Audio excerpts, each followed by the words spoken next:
HTML lecture number 4।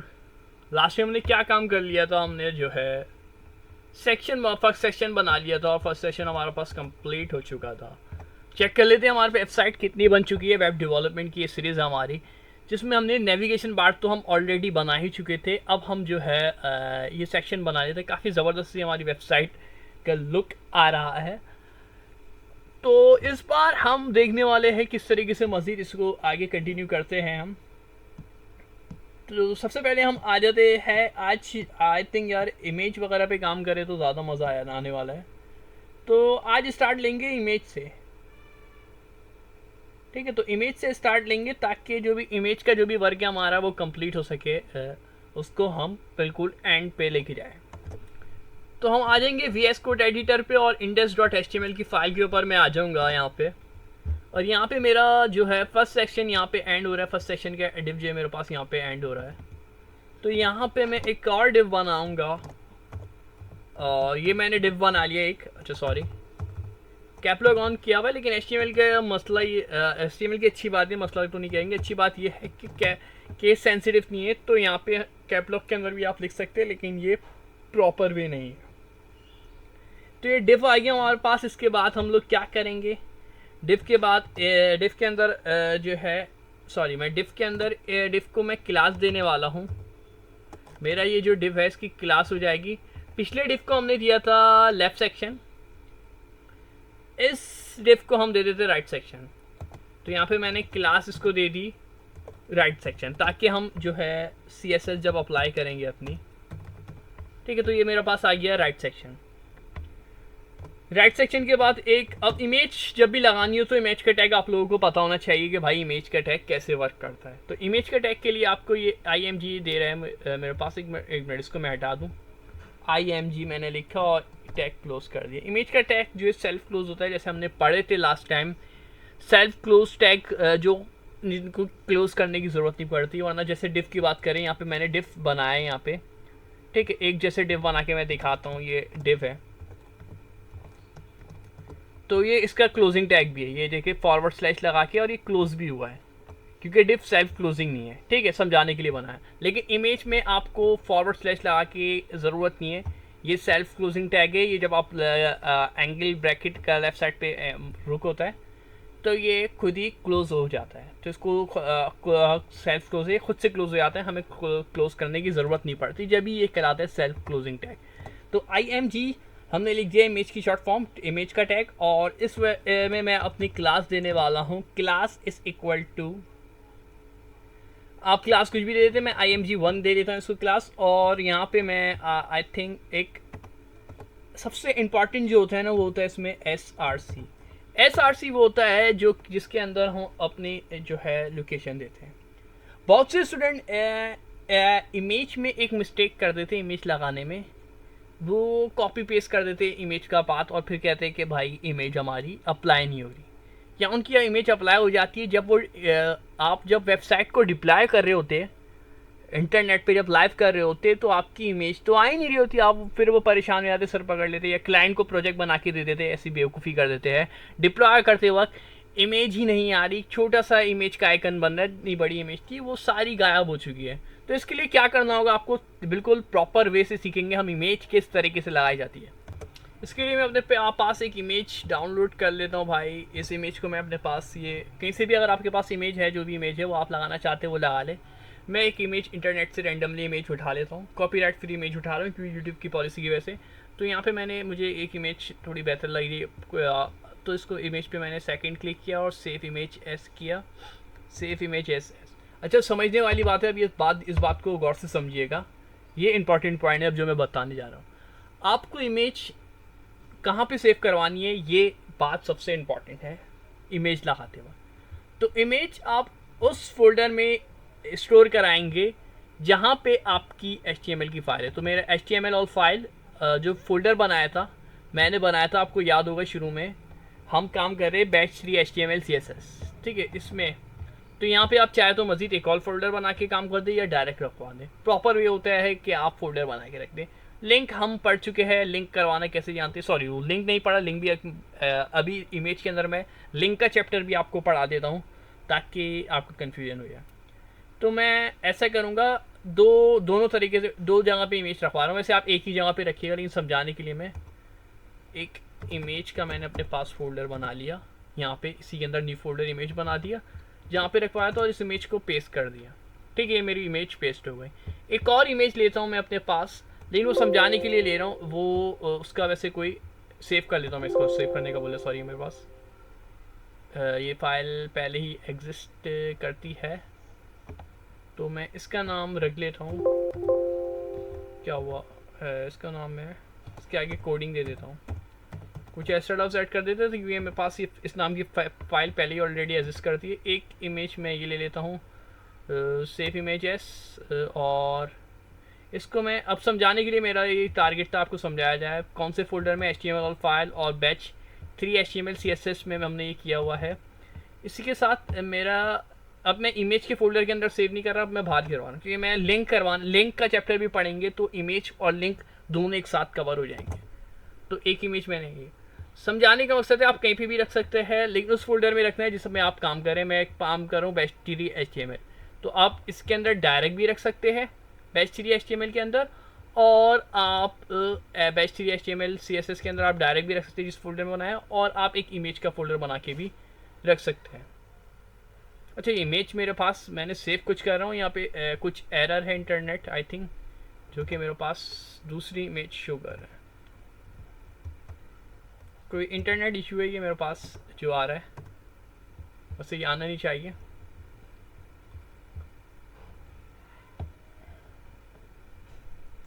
Error की बात है, ये एरर आ रहा है। चलो मैं इसको क्रॉस करता हूँ। ठीक है, तो ये तो आप समझ में गए होंगे कि किस तरीके से। चलो लिंक को मैं दूसरे तरीके से पढ़ा दूंगा फिर आपको। ये इमेज अगर हमारे पास एरर कर रही है सेव होने में, आई थिंक नाउ अभी एरर नहीं करेगी। ठीक है, HTML फाइल जो कि मेरे पास फोल्डर में है, और ये फोल्डर मैंने कवर बनाया हुआ है बैच 3 HTML CSS, और यहाँ पर ही मैं इसको, अच्छा सॉरी, मैं पेस्ट करवा रहा हूँ, मुझे सेव करवाना है, सॉरी कॉपी मेरा कुछ और हुआ हुआ है, इस वजह से वो मैं पेस्ट करवा रहा था, इसको सेव करना था, सॉरी। तो ये सेव हो गया हमारे पास। अब देखते हैं HTML के अंदर लिंक हो रही है नहीं हो रही, और हमारा ब्राउज़र नहीं नज़र आ रही है नहीं, तो अब जब देखेंगे यहाँ पे देखिए मेरे पास फ़ोटो आ चुकी है, एक व्हाट्सएप इमेज के नाम से आई है, एक पिक्सल के नाम से आ गई है। व्हाट्सएप वैल्यू मुझे नहीं चाहिए, ये पता नहीं कौन सी आ गई है गलती से, और पिक्सल वाली। अब मुझे इसको एसेस करना है, तो इसको एसेस करने के लिए आप SRC में इसको पाथ देंगे, रास्ता दे बताएंगे कि ये एड्रेस कहाँ पर रखवाई हुई है। तो SRC डबल कोट के अंदर आपको लिखना होता है $/। जैसे ही लिखते हैं, हमें VS कोड की खूबसूरती है, ये खुद ही बताता है कि भाई ये तस्वीरें हैं, आप हमसे ले लो, ये तस्वीरें, ये ऑप्शन है आपके पास जो कि हमारे पास स्टोर है। तो $index.html पिक्सल, अब ये मुझे बता रहे हैं आपको index.html चाहिए, पिक्सल फोटो चाहिए, style.css चाहिए। अब मैं इसको बोल देता हूँ भाई मुझे इमेज के फोल्डर में जाना है। मिसाल के तौर पे अगर मैंने इमेज के फोल्डर के अंदर तस्वीरें रखवाई हुई है, तो हम इस पर इमेज कर देंगे, लेकिन अभी भी हम इमेज पे आए नहीं है। अब मुझे इमेज पे ऐसे फोल्डर पे आया हूँ, तो अब मुझे ये दे रहा है कि यहाँ पर एक व्हाट्सएप इमेज के नाम से एक है, तो आप इसको कर लीजिए। अब जैसे मैं इसको करता हूँ, अब मैं देखता हूँ, आई थिंक इट वर्क कर गई है। तो देख सकते हैं ये हमारी तस्वीर जो है वो लग चुकी है। ठीक है, और थोड़ा सी इसने सेटिंग हमारी आउट कर दी है, लगने के बाद सेटिंग आउट कर दी हमारी। इसको भी हम एडजस्ट करेंगे CSS की मदद से। ये इमेज तो लग गई है, लेकिन इससे सेटिंग जो है ना हमारी ख़राब कर दी है। पेज तो हमारा आ गया है, इमेज भी लग चुकी है, अच्छी बात है, इमेज लग चुकी है, लेकिन सेटिंग आउट हुई है। तो लिंक करना आपने सीखा, एक बार दोबारा से मैं दिखाऊंगा। अब मैं दूसरी इमेज लिंक करूँगा, $/ करना है, $/, और अब मैं याली फाइल ले रहा हूँ।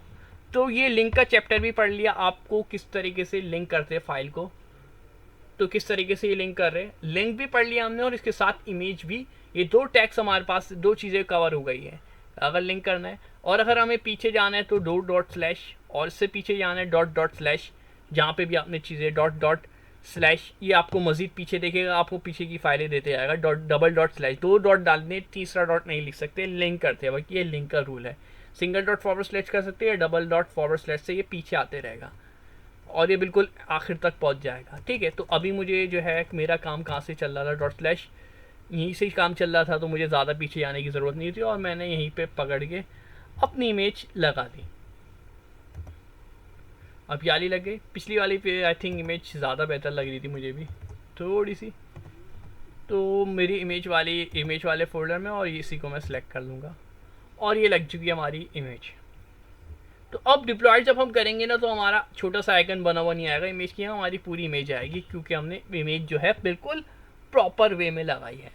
इमेज लगाने के लिए कुछ रूल्स फॉलो करने पड़ते हैं, कुछ फॉर्मेट्स होते हैं, जेपीजी, जेपीईजी और इसी तरीके से, अच्छा जेपीआईजी और दूसरे कुछ फॉर्मेट है वो अलाउ नहीं होते। आप इंटरनेट पे ज़रूर सर्च करिएगा, ये छोटा सा आपका होमवर्क है। कौन आप सर्च करिए गूगल पे जाके कौन कौन से फॉर्मेट HTML में हम यूज़ कर सकते हैं फॉर इमेज। अब ये मैं आप बोल रहा हूँ ये फॉर्मेट क्या है, आपके जहन में आ रहा होगा। तो आप देखेंगे ये इमेज का नाम, उसके अंदर लास्ट में .jpeg आ रहा है, ये सपोर्टेड है। JPG भी सपोर्टेड है, और इसके अलावा और भी बहुत सारे फॉर्मेट है। कुछ ऐसे फॉर्मेट है आप उसकी इमेज लगाते हैं, GIF की इमेज अगर आप लगाते हैं, और इसके अलावा और भी बहुत से ऐसे फॉर्मेट है। उससे होता यह है कि आपकी इमेज कुछ टाइम जो है शो हो जाएगी, अभी जैसे कि शो हो जाएगी, लेकिन डिप्लॉयमेंट में एरर दे देगी। ज़्यादातर ये होता है कि वो शुरू में ही एरर दे देगी, अगर जैसे अभी लगा रहा हूँ ना मैं वो इमेज अगर मैंने की है। तो फॉर्मेट का ज़रूर ख्याल रखिएगा इमेज लगाते वक्त। थोड़ा सा लंबा हो गया इमेज का, क्योंकि बिल्कुल डिटेल में बता दिया आपको, एक एक चीज़ें जो थी वो बिल्कुल अच्छे से खोल के बता दी। तो इमेज तो लग गई है, इसको थोड़ा सा एडजस्ट कर देते हैं। अब हम चाह रहे हैं यार ये जो इमेज लगी है ना, इसकी विथ वगैरह जो आउट है, तो इसकी विथ को भी हम एडजस्ट कर लेते हैं। इसको बाहर आऊँगा मैं, और यहाँ पे मैं इसकी विथ बोलूँगा। विथ जो है भाई इसकी 34% आई थिंक मैं एडजस्ट करने की कोशिश करता हूँ। विथ 34% काफ़ी अच्छी लग रही है, थोड़ी सी और बढ़ा ले, 34 से ज़्यादा कर लेता हूँ, इसको 44 कर देता हूँ, 44%। अब इस तरीके से क्या करेंगे, मैं इस इमेज पे जाऊंगा और सेकंड क्लिक करूंगा और इंस्पेक्ट पे क्लिक करूंगा। अब हम प्रोफेशनल वे भी हमने सीखा हुआ पिछली वीडियो में, नहीं सीखा तो अभी मैंने दोबारा से इसको रिपीट कर रहा हूँ किस तरीके से करेंगे। ये कर दिया। अब हमें क्या करना है भाई, मैंने इमेज पे आई थिंक क्लिक किया हुआ है और मुझे ये देखे ये दे भी रहे इमेज क्लास। अब मुझे क्या करना है, इस पे आके लिख देना है विथ 55%। 55% पे मेरे पास ऐसे शो कर रही है, और आहिस्ता आहिस्ता इसको मैं छोटा करके दूँगा। माउस वो कीबोर्ड में जो डाउन किया बटन है उसको मैं दबाऊंगा तो ये कम होगा, और अप करूँगा तो इंक्रीज़ होगा। और ये इंक्रीज़ इतना इंक्रीज़ हो रहा है, आई थिंक मैं इंक्रीज़ करूँगा इसको 88%। जो है मेरे हिसाब से ज़्यादा बेहतर है, आप अपने हिसाब से एडजस्ट कर लीजिएगा इसको। तो 88% इसको मैं यहाँ पे इसी के अंदर, तो आप एक तो तरीका ये है कि आप इसी के अंदर इमेज को एडजस्ट कर दें और यहीं पे बोल दें, और एक तरीका ये है कि आपने जो क्लास दी हुई है इमेज, तो क्लास से जाके आप CSS में पकड़े और फिर बोले विथ 88%। दोनों तरीके सही है, कोई सा भी तरीका गलत नहीं है, लेकिन जो प्रॉपर तरीका है वो अगर आपने क्लास दी हुई है तो क्लास से ज़्यादा बेहतर रहता है। लेकिन हमने यहाँ पे ही एडजस्ट कर दिया इसको, तो इमेज भी लगा दी है हमारे पास। आई थिंक अब नीचे वाला काम रह गया है, तो ये हमारे पास ये काम भी कंप्लीट हो चुका है। नेक्स्ट जो हम काम करने वाले हैं वो भाई वो होने वाला है एक और सेक्शन हम बनाएंगे। फर्स्ट सेक्शन का जो काम था हमारा वो कंप्लीट हुआ, सेकंड सेक्शन से स्टार्ट लेंगे। सेकंड सेक्शन में हम क्या करने वाले भाई देखिएगा, सेक्शन का टैग ले लेता हूँ मैं, एक सेक्शन, और इसको क्लास दे दूंगा मैं, क्लास दे देते हैं। पहले को हमने बोला था फर्स्ट सेक्शन, तो इसको हम बोल देंगे सेकंड सेक्शन। सेकंड सेक्शन, तो सेकंड सेक्शन के नाम से एक क्लास दे दी, और एक मैं स्पैन लेने वाला हूँ, स्पैन का टैग, SPN स्पैन का टैग। डिव का अपोजिट होता है ये स्पैन, और ये जो है इसकी अच्छी बात है, ब्लॉक स्कोप नहीं होता, पूरी लाइन को जो है वर्टिकली वो सॉरी हॉरिजॉन्टली ब्लॉक नहीं करता। अच्छी बात ये है, ब्लॉक स्कोप नहीं है स्पैन। और स्पैन से मैं इसको क्लास दे देता हूँ। स्पैन क्लास मेरी जो हो जाएगी वो हो जाएगी इसमें टेस्ट ग्रे। टेस्ट मैं कह देता हूँ टेस्ट ग्रे, और इसको मैं इस टैग को क्लोज कर लेता हूँ, और यहाँ पे मैं लिख देता हूँ व्हाट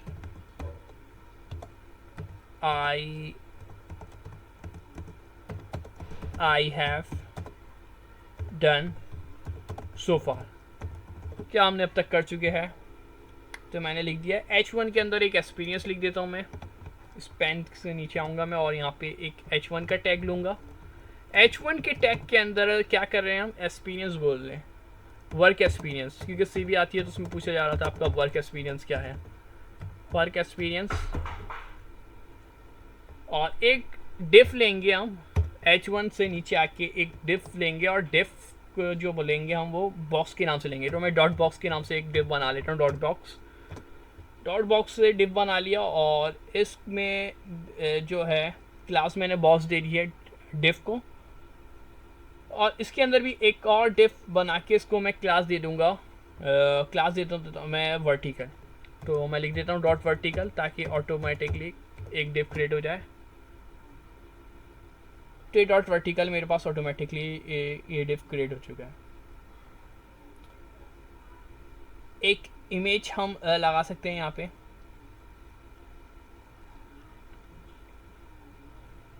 ठीक है, एक आप लोग इमेज लगा सकते हैं यहाँ पे। मेरे हाथ से अभी इमेज नहीं लगाते।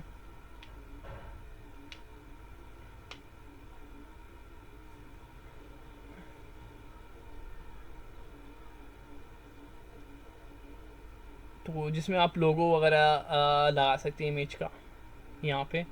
तो मैं इमेज का लोगो अभी थोड़ा सा इमेज से, क्योंकि आप लोगो वगैरह आप लगा सकते हो, कोई इशू नहीं है यहाँ पे।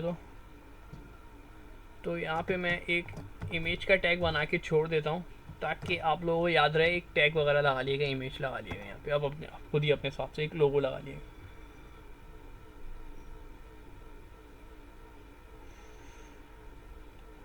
अब जो देने वाले हैं, मैं एक क्लास वर्टिकल टाइटल दूंगा,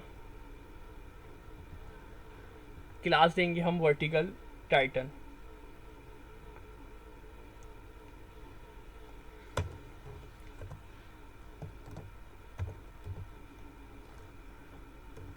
आई थिंक डॉट करके कर देता हूँ, वर्टिकल टाइटल।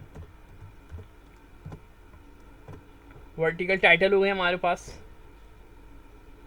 ये अभी थोड़ा सा अजीब सा लग रहा होगा, हम ये क्या कर रहे हैं, कुछ समझ नहीं आ रहा, तो आहिस्ता आहिस्ता भी आपको समझा देते हैं। HTML डेवलपर कर दिया, कब से कब तक किया हुआ है हमने, ये हमने किया हुआ है इस मिसाल के तौर पे 2022 टू 2022, और इसके अंदर एक हम लेने वाले हैं एक और डिव, जिसको हम कह देंगे वर्टिकल डिस्क्रिप्शन। तो मैं ले रहा हूँ वर्टिकल डिस्क्रिप्शन की शॉर्ट लिख देते हैं, डिस्क्रिप्शन, ठीक है। वर्टिकल डिस्क्रिप्शन से एक और ले लिया डिफ, और इसमें हम ले लेंगे लॉरम 34। लॉरम 34 क्या होता है, यहाँ पे जैसे मैंने लिखा लॉरम 34 और इंटर करा दिया। तो लॉरम 34 यार, कभी कभार हम जब कोडिंग कर रहे होते हैं ना, तो उसमें हमें चीज़ें चेक करनी होती है। तो हमारे पास कोई टेस्ट जो है ना, हम जाएंगे गूगल पे जाएंगे, कहीं और जाएंगे, और फिर वो टेस्ट कॉपी करेंगे और फिर चेक करेंगे, तो उसमें काफ़ी ज़्यादा टाइम लग जाता है कोडिंग में हमारे पास जो है ना बहुत सेकंड जो है ना बहुत वैल्यू होते, कीमती होते हैं। हम एडवांस लेवल की कोडिंग कर रहे होते, तो टाइम बचाने के लिए हम जब चीज़ें, तो इसमें जो हमें बनाया पैराग्राफ बना दे, टेस्ट दे दिया जाता है। तो जितना बड़ा टेस्ट चाहिए आप लिख रहे लॉरम 34, लॉरम 85, जितना भी आपको टेस्ट बड़ा चाहिए वो आपको दे देगा, ठीक है। तो इस तरीके से आप उस टेस्ट को अपने उसमें कोडिंग में चेक कर लेते हैं, और फिर जब आपको ओरिजिनल टेस्ट चाहिए होता है उसको फिर जब एडजस्ट होता है तो ओरिजिनल टेस्ट से रिप्लेस करवा देते हैं, ठीक है। तो समझाने का मकसद आपको बिल्कुल अच्छे से ये क्लियर हो गया होगा, ये वाली बात। तो इसको चेक कर लेते हैं किस तरीके से हमारे पास ये लुक नज़र आ रहा है, ठीक है। अभी कुछ इस तरीके से आपको नज़र आ रहा है।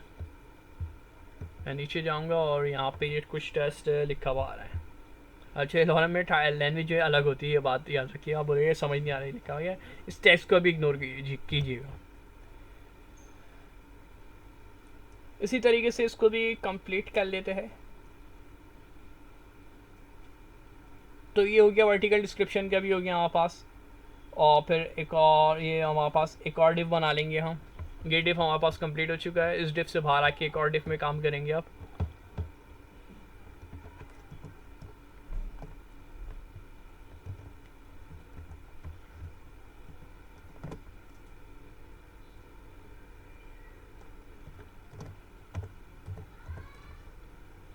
एडिफ और क्लास दे दूंगा मैं इसकी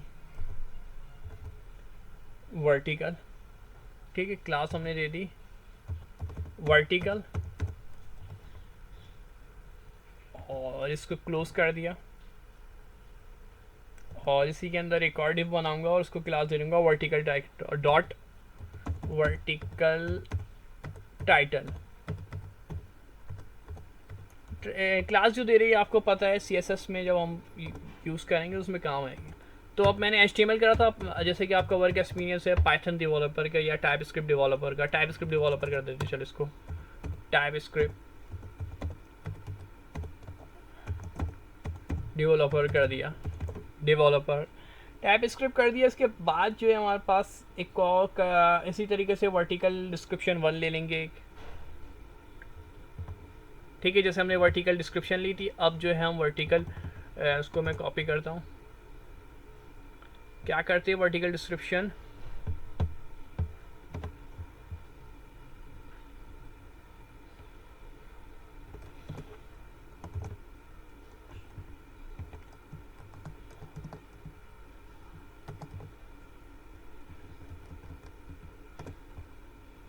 तो उसमें हम डिस्क्रिप्शन डाल देंगे, वर्टिकल डिस्क्रिप्शन जो भी आपकी डिस्क्रिप्शन होगी।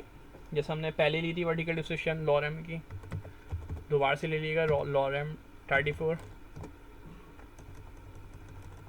अच्छा आया नहीं मेरे पास,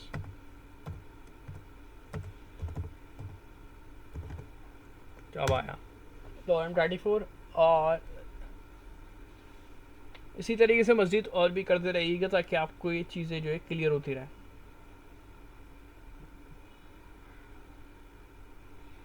अब मैं आऊँगा यहाँ पे और CSS की तरफ आएंगे, हम CSS पे पढ़ेंगे और CSS को देखेंगे किस तरीके से हम ये अपना इसको कंप्लीट करते हैं।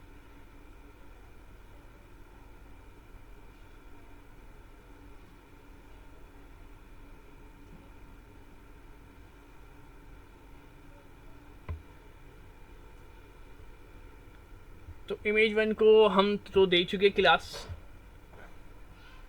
सेकंड सेक्शन से स्टार्ट करेंगे क्योंकि हमने सेकंड सेक्शन यहाँ पे मैं अपनी आसानी के लिए लिख भी देता हूँ सेकंड सेक्शन ताकि मुझे याद रहे।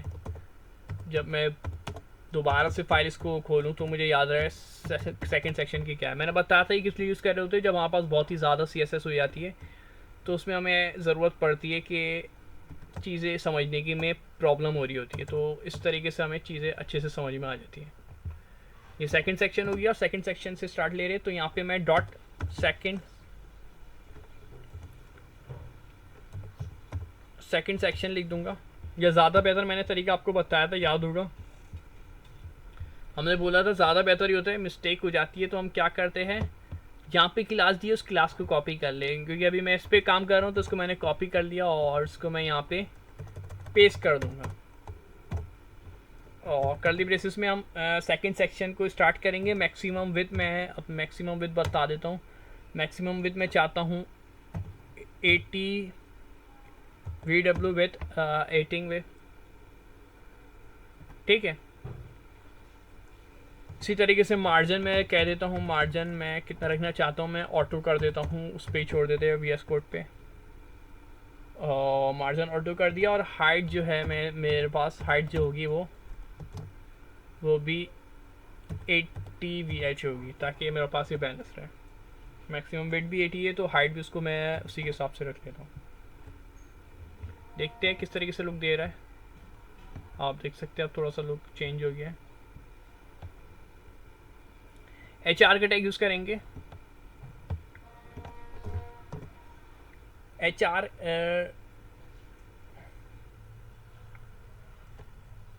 अच्छा HR हमने यूज़ तो नहीं किया हुआ, आई थिंक HR यूज़ किया था या नहीं किया था। HR हमने यूज़ नहीं किया हुआ। HR को एक बार इसको मैं एक्सपेक्ट कर लेता हूँ। तो सेकंड सेक्शन जो स्टार्ट हुआ है वहाँ पे मुझे एक HR का टैग भी देना है, क्योंकि मेरे पास लाइन जो है ना वो HR के टैग से आएगी। तो ये भी सेल्फ क्लोज जैसे इमेज का होता है, तो HR दे दिया। आप देख सकते हैं मेरे पास एक लंबी लाइन से आ चुकी है HR की, ठीक है। ये हमारे पास ये लाइन आ चुकी है HR की। फर्दर इस पर वर्क करेंगे और CSS अप्लाई करके इसको बेहतर बनाएंगे। तो HR में आपको क्या लिखना है, डायरेक्ट HR लिख देंगे, कोई क्लास वगैरह देने की इसको ज़रूरत नहीं है, क्योंकि डायरेक्ट में इसको थोड़ा सा एडजस्ट कर लेते हैं VS कोड में, CSS में आके style.css, और यहाँ पे मैं HR में जो है सिर्फ इसका बैकग्राउंड कलर ले लेता हूँ मैं। बैकग्राउंड कलर हम RGB से बना लेते हैं, ये मेरे पास है 0, आप कोई भी अपनी मनपसंद का ले सकते हैं कलर, ऐसा नहीं है रिस्ट्रिक्शन है ये किसी तरीके से कराना है। मैंने मेथड बता चुका हूँ मैं पहले ही कि किस तरीके से हम कलर सेलेक्ट कर रहे होते हैं। इस तरीके से फिर इस पर जाके अगर आप चेंज करना चाहते हो इसको चेंज कर लीजिएगा जो भी आप चाहते हैं। सेमीकोलन से लाइन ऐड करेंगे और इसका मार्जिन भी देना लाजमी होगा, मार्जिन के बगैर हमारा काम चलने वाला नहीं है। हम कितना मार्जिन चाहते हैं, 40px जो है टॉप, और लेफ़्ट वगैरह का जो है मेरे पास 84px हो जाएगा। तो इसको एक बार मैं देख भी लेता हूँ।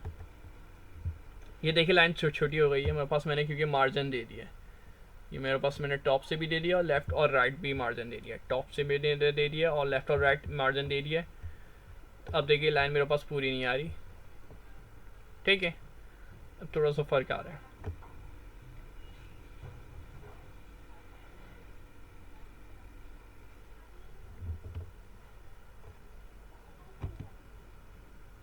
नेक्स्ट स्टेप क्या होगा हमारे पास, एक हमने जो है CSS दी थी टेक्स्ट ग्रे के नाम से, याद होगी आपको,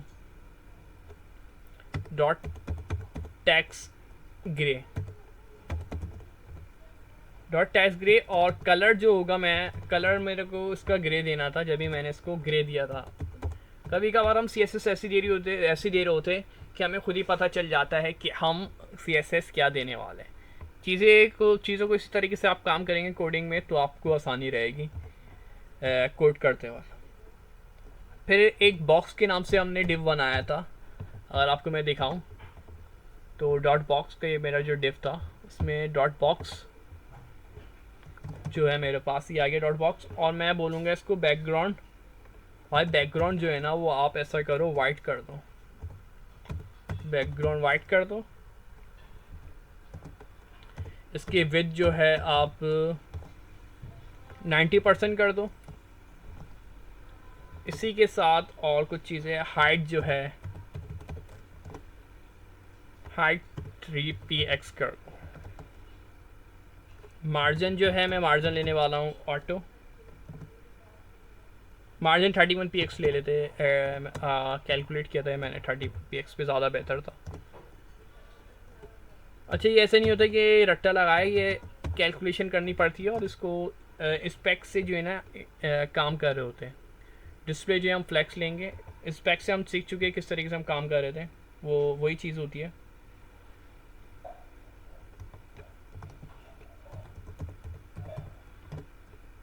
तो इस तरीके से एडजस्ट करके हम सेट कर रहे होते हैं। ऐसा नहीं है, ये चीज़ें आपको याद करनी पड़ेगी कि कितना लेना कितना नहीं लेना, वो सब आप स्पेक्ट पे जब जाते हैं तो उसको आप उस हिसाब से एडजस्ट कर लेते हैं। आप देख सकते हैं ये मेरे पास टाइपस्क्रिप्ट डेवलपर थोड़ा सा ज़्यादा ऊपर हो गया है।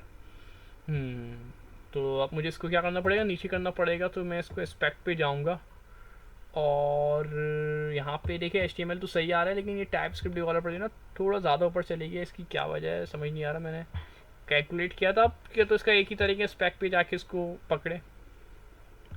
पहली बात है ये पहले हमने लिखा कहाँ है, मैंने इसमें लिखा हुआ है, इस पर क्लिक कर दूंगा, इस पर क्लिक कर दिया और इसकी डिफ वर्टिकल टाइटल दी हुई है मैंने, लेकिन मेरे पास यहाँ पे शो नहीं कर रहा वर्टिकल टाइटल। तो मसला नहीं है, मैं डायरेक्ट यहाँ पे एलिमेंट स्टाइल दे रहे उस पर मैं दे देता हूँ मार्जिन। फिर मार्जिन में अगर दूँ 32px तो अब देखिए थोड़ा नीचे ज़्यादा ही हो गया, और इसको मैं थिंक इतने पे ये बेस्ट रहेगा, उसके बराबर आ रहा है, इतने में इसके बराबर आ रहा है, थोड़ा सा और नीचे कर लेते हैं 17px। तो मार्जिन 17px देंगे ना, तो हमें पता चला मार्जिन अगर हम 17px दे तो ये फिर बेहतर रहेगा। रिफ़्रेश करके एक बार देख लूँ 17px क्यों नहीं जा रहा, 17px शायद इसकी वजह से नहीं आ रहा। यार अब दो मार्जिन दे दिए, एक मार्जिन देना मैं ही दिख रहा था, डबल मार्जिन क्यों हो गए। अभी भी नहीं हो रहा। मार्जिन 17px यहाँ पर कर रहा है, लेकिन VS कोड में नहीं कर रहा। क्या वजह है? वर्टिकल टाइटल, जब मैं बॉक्स पे हूँ मुझे इसको वर्टिकल टाइटल से पकड़ना चाहिए। ठीक है, इसको वर्टिकल टाइटल से पकड़ेंगे, फिर उसके बाद जाके ये एडजस्ट होगा। तो डॉट इसकी जो CSS है, मुझे वर्टिकल टाइटल चाहिए। इसकी CSS कहाँ पर है? ये रही। वर्टिकल टाइटल में टाइपस्क्रिप्ट डेवलपर लिखा हुआ है, Ctrl+C, और इसको वर्टिकल टाइटल से हमने किया डॉट करके। और अब ट्राई करते हैं मार्जिन 17px। ठीक है, अभी बात आ ही रही थी कि हम किस तरीके से करेंगे, क्या हमें याद करना होता है, क्या याद नहीं करना होता। उसी फ़ौरन ही हमारे पास एक केस आ गई, जबकि मैंने कैलकुलेशन की हुई थी सारी, आपके सामने ही स्पेक्ट भी करके दिखा दिया हमने। जो हमारे पास थोड़ा सा बग था, बग को भी हमने सॉल्व कर लिया कि किस तरीके से हम करेंगे। ठीक है, इस तरीके से हम एडजस्ट कर लेते चीज़ों को। अब मज़ीद क्या करेंगे? डॉट सेकंड सेक्शन भी हो गया हमारे पास। ये काफ़ी ज़्यादा लंबा जाने वाला है, इसके ऊपर बस एक लंबी सी लाइन लगा देंगे तो ये चीज़ें कंप्लीट हो गया। और भी अगर आपके पास मज़ीद चीज़ें भी है तो उसको आप ऐड कर दिएगा। अभी मैंने सिर्फ दो चीज़ें की, HTML डेवलपर और टाइपस्क्रिप्ट डेवलपर। पाइथन और इसके अलावा और भी चीज़ें ऐड कर सकते हैं, क्यों तो वो आप कर दिएगा, इसमें कोई मसला नहीं है। चीज़ें समझ में आ गई, और फिर इसकी आपकी लेंथ वगैरह विड्थ को कंट्रोल करना पड़ेगा उस हिसाब से। तो ये सेक्शन भी हमारा कंप्लीट हो चुका है। वर्क एक्सपीरियंस हमने ऐड कर दिया है हमारे पास। एक आई थिंक एक लाइन आना बाकी है, वो लाइन मैं देख रहा था, स्पेक में मुझे नज़र नहीं आ रही।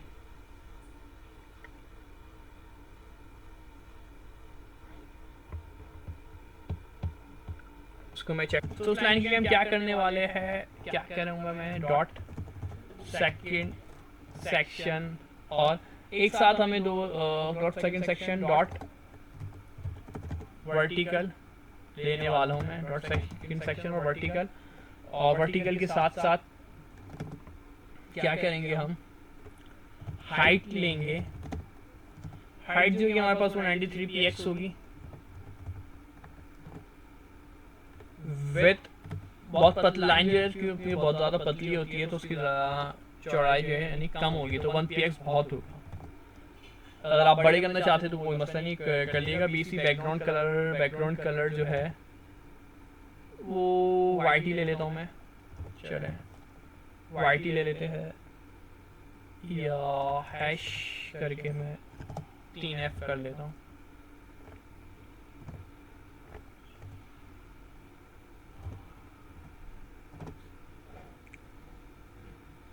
और मार्जिन जो है ना मेरा, तो मार्जिन हो जाएगा 0 to 28px। अब चेक कर लेता हूँ मैं, ये वाला है अच्छा मेरा। ओह नाइस, ये पूरा काम ही खराब हो गया मेरा।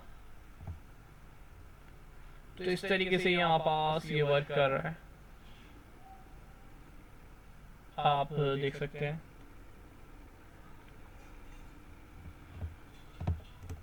इंस्पेक्ट किया था मैंने,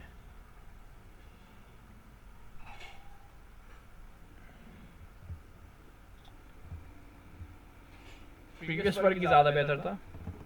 अच्छा, यहाँ तक वर्क कर लिए, सही है। थोड़ा सा वो ख़राब हो रहा है, इसको फिर हम देख लेते हैं, तो उसको सॉर्ट आउट कर देता हूँ मैं। तो क्या करते हैं हम, ऐसा करते हैं style.css में जाते हैं, और ये जो हमने कोड लिखा था ना, इसको अभी मैं कमेंट कर देता हूँ। मैंने कमेंट किस तरीके से करा, इसको लिया और सेलेक्ट किया इस वाले को, और फॉरवर्ड स्लैश किया। डॉट सेक्शन और डॉट वर्टिकल में जो लिखा है अभी इसको हम इग्नोर कर देते हैं। ठीक है, अच्छा ये पेन नहीं लिखा होता, ये इसको मैं मिटा दे देता हूँ। ठीक है, ये वर्टिकल टाइटल तक आप लोगों ने कर लिया था 17px। तो इसको जब कमेंट कर रहे तो हमारे पास कुछ इस तरीके से नज़र आ रही। तो यहाँ तक आपका काम कंप्लीट हो चुका है। बस हमें एक लाइन डालनी है जो कि क्या करेगी, इस तरीके की लाइन हमें डालनी है जो कि एरो कर रही होगी कि ये HTML डेवलपर है, ये पाइथन है, और इसके अलावा और भी जो है हम इस तरीके से कुछ टाइप्स के बेस्ट पढ़ लें। ठीक है, तो ये चीज़ हो गई यहाँ पास करने वाली बस एक लाइन रह गई है, बाकी ये वर्क एक्सपीरियंस भी हमारा कंप्लीट हो चुका है। ठीक है, अगर आप खुद से डाल सकते तो डालिएगा, वरना मैं नेक्स्ट लेक्चर में डालूंगा। फिर इसके बाद लास्ट जो काम रह जाएगा हमारे पास वेब डेवलपर रह जाएगा। और एक चीज़ हमारे पास रह गई थी कि इसके जो है इसको हम देखेंगे तो ये हमारे पास खुद से लिखा हुआ आ रहा था वेब डेवलपर, और फिर ये चेंज हो रहा था। ये अभी हमने ये सीखा नहीं है, इसको भी हम देखेंगे नेक्स्ट में, और थोड़ी सी एनिमेशन वगैरह भी करेंगे। और सबसे ख़ास बात हम एक और भी काम करेंगे इसके अंदर, वो हमारा ये होगा, कोड तो मैं आपको मैं दे ही दूंगा व्हाट्सएप पर, जहाँ पे भी प्लेटफॉर्म होगा व्हाट्सएप चैनल पे, और कोड की टेंशन नहीं रहिएगा, वो मांग लीजिएगा मैं दे दूंगा। इसके अलावा जो हमारा मेन टारगेट होगा, मेन टास्क होगा, वो ये होगा कि भाई कि हम इसको देखेंगे कि ये मोबाइल पे कैसे दिख रही है, और वेबसाइट पे कैसे दिख रही है, टैबलेट पे कैसे दिख रही है। ठीक है, तो इसको हम रिस्पॉन्सिव बनाएंगे, ये कहलाते हैं रिस्पॉन्सिव। रिस्पॉन्सिव को भी हम पढ़ेंगे, रिस्पॉन्सिव कैसे होगा। अगर ये मेरे पास ये विथ है और विथ छोटी होती जा रही है तो ये देखिए चेंज होती रहेगी। अब इसको मैं करूँगा, मोबाइल ज़्यादातर 450 के होते हैं, तो मोबाइल पे मेरी वेबसाइट कुछ इस तरीके से दिख रही होगी, यानी कि बिल्कुल मज़ेदार नहीं दिख रही, बिल्कुल ख़राब सी दिख रही है।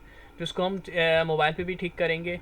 इसी तरीके से अगर हम टैबलेट की बात करें तो ये सब चीज़ें दिखेगी। मुझे ऑप्शन दे रहा है आईफोन एसई पे कैसे दिख रही होगी मेरी वेबसाइट। और तो रिस्पॉन्सिव करना भी आपको आना चाहिए, किस तरीके से करेंगे कि जैसे ये कंप्लीट होगी तो रिस्पॉन्सिव पे भी हम आएंगे, तो ये सैमसंग गैलेक्सी पे कैसे दिख रही होगी। तो ये चीज़ें हम सीखेंगे, मोबाइल, लैपटॉप, कंप्यूटर सिस्टम, सब चीज़ों पे हमें उस हिसाब से एडजस्ट करना होता है। तो ये नहीं सिर्फ अभी मैं हम सिर्फ लैपटॉप पे बना रहे तो सिर्फ उसी के हिसाब से करें। पूरी वेबसाइट देखा होगा आपने, अलग अलग नज़र आ रही होती है। जैसे कि मैं अपनी ही वेबसाइट की बात करूँ, codewithspeed.com जो हमने बनाई हुई है, तो वो देखिएगा वो किस तरीके की नज़र आ रही है, वो इस तरीके की नज़र आ रही है। ठीक है, अब इसको मैं इंस्पेक्ट करता हूँ जाके, तो अब ये देखिएगा जैसे मैंने इंस्पेक्ट किया उसकी रेजोल्यूशन 412 की है, तो अब इसको मैं इंक्रीज़ कर दूँगा तो ये चेंज होते रहेगी। रिस्पॉन्सिव पे मैंने क्लिक करा और इसको इंक्रीज़ करा 450 से 452। ठीक है, तो इस तरीके से चेंज होते रह रही है। आप देखिए मोटो G4 पे आप देख सकते हैं टूडलर बटन आ जाता है इसके ऊपर। देखिए क्या हो रहा है, ये टूडलर बटन आ रहा है।